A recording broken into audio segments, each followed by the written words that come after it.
你以為長命契唔可以分割？錯晒啦！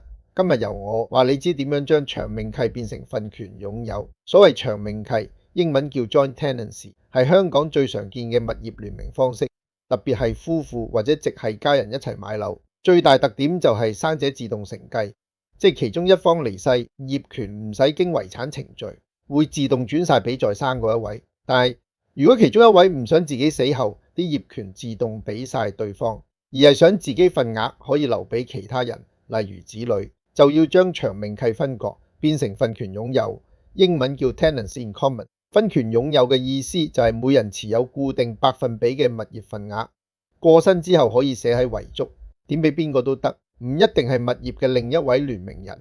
點樣做？第一步，揾律師準備一份分割通知書，叫做 Notice of Severance。第二步，要將通知書送俾物業嘅其他聯名業主，有送達記錄。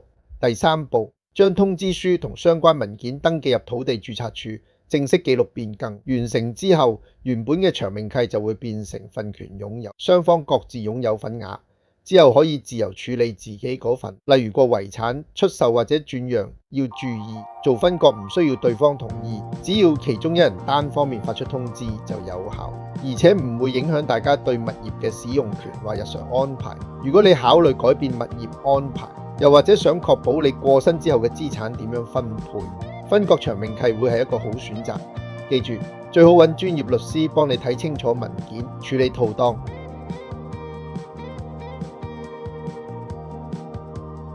葉謝鄧，你的法律服務夥伴。